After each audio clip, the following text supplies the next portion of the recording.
World Series Game 3, Cardinals and Red Sox, series tied at 1 as the scene shifting to St. Louis before a record crowd at Busch Stadium.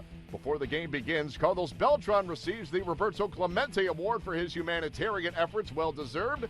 And with the ceremonial first pitch, Willie McGee, as he is greeted by the Wizard Ozzie Smith, and the fans at Busch Stadium are ready to rock.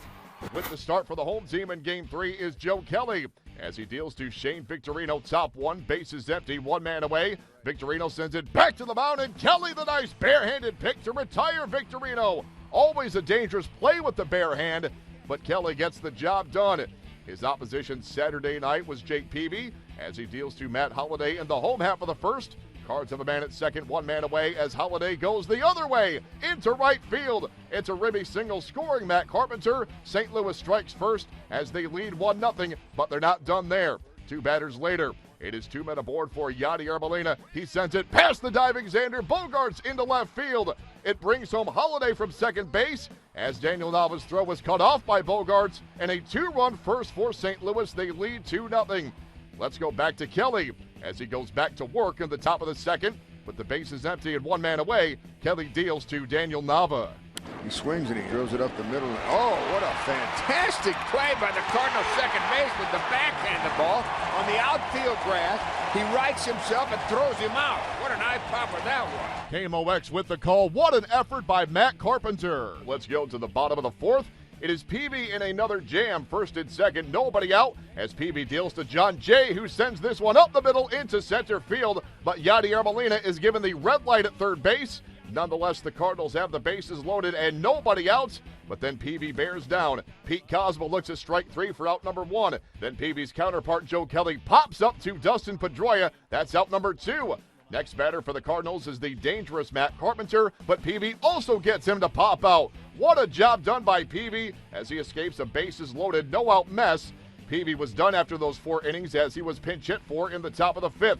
To begin that inning, it's 21-year-old Xander Bogaerts who sends this one into right center field and past Carlos Beltran all the way to the wall. Bogaerts becomes the third youngest player in World Series history to triple, and the Red Sox are in business. Bogaerts coming through for the Red Sox as you watch Beltran, perhaps the rib ailment, limiting his effort there. Bogaerts would then score on a fielder's choice to make it a 2-1 game. Now we go top six. Red Sox have runners on the corners, one away as Seth Maness inherits this jam. Maness now facing Daniel Nava, and on the first pitch that Maness throws, Nava sends it into left field for a game-tying ribby single. And the Red Sox have come back to tie our game at 2 runs apiece. Let's go to the bottom of the seventh. It is now Craig Breslow on the mound as Xander Bogaerts moves from third to short. Will Middlebrooks into the game at third base after pinch hitting for Stephen Drew. And now Breslow dealing to Matt Carpenter. He sends this one to Bogaerts at short. Xander cannot make the play as the throw to David Ortiz is low. So that was Bogaerts' first chance at his new position. It's an infield hit for Carpenter. After Breslow then hit Beltran to put 2 on with nobody down, Junichi Tozawa enters the game as he now deals to Matt Holliday. Ground ball fair down the left field line. That's going to score Carpenter with the go-ahead run. Beltran comes around third, up with the ball, Nava. The throw comes in, the relay to the plate. Too late! The Cardinals get 2 on the extra base hit by Holliday and lead 4-2 over the Red Sox in the 7th inning. KMOX with the call. Holliday, a 2-run double. He took third on the play, but he would be stranded there.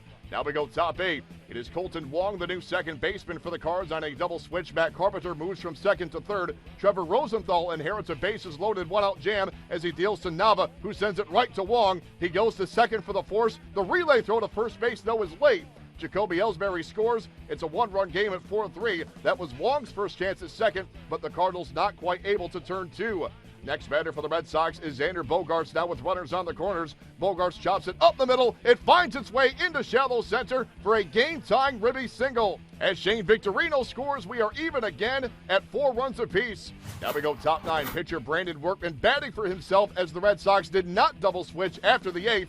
Workman down on 3 pitches in his first career at bat. Red Sox would not score. That takes us bottom 9. It is Yadier Molina now facing Workman. Bases empty, one man away, and Molina sends this one into right center field. That is a one-out single, and the Cardinals have the winning run on base. So John Farrell comes out to take out Workman. In comes closer Koji Uehara. The first man that Koji faces is pinch hitter Alan Craig. And on the first pitch that Koji throws, Craig jumps all over it. He drills it into left field. Molina moves to third base on the double for Craig, and the Cardinals have the winning run 90 feet away, still with just one out. Next batter for the Cardinals is John Jay, as a crazy conclusion is about to ensue. Swinging a ground ball. Second baseman makes a heck of a play, throws home, and he's out at home. What a play by the club. Now they throw to third. It's a wild throw, and he's going to try to score. They can throw him out as he stumbles.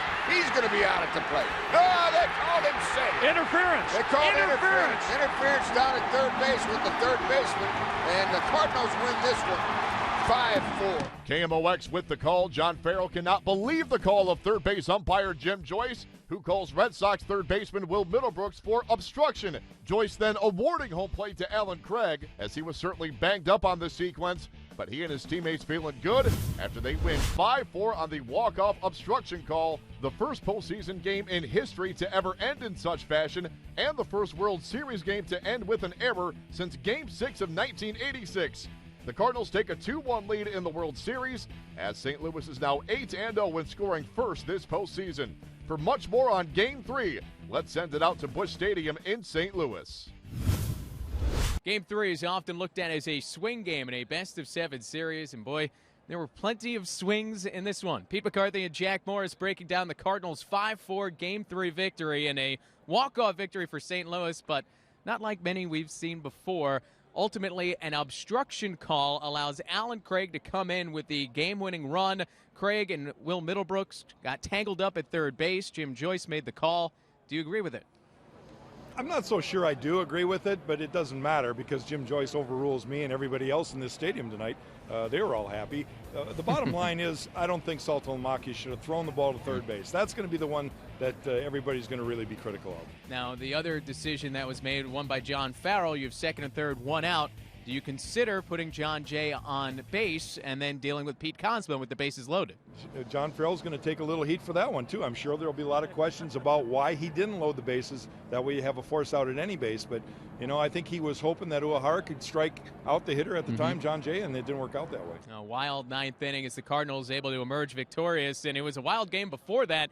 The Boston Red Sox twice made up two-run deficits, and most impressively, they did it in the eighth inning against Carlos Martinez and Trevor Rosenthal, who had looked unhittable earlier in this series. It's going to be a big confidence boost for them to come through against those guys. Well, that was key inning for the Red Sox to claw back into it. Martinez and Rosenthal have been lights out. They pitched excellent, and really Rosenthal made a good pitch to Bogaerts, but he was able to hit it up the middle, get that key base hit, and score a couple runs. And nonetheless, the Boston Red Sox, not enough as they fall 5-4 in Game 3, and the Cardinals take a 2-1 series lead in this year's Fall Classic. For Jack Morris, I'm Pete McCarthy for MLB.com.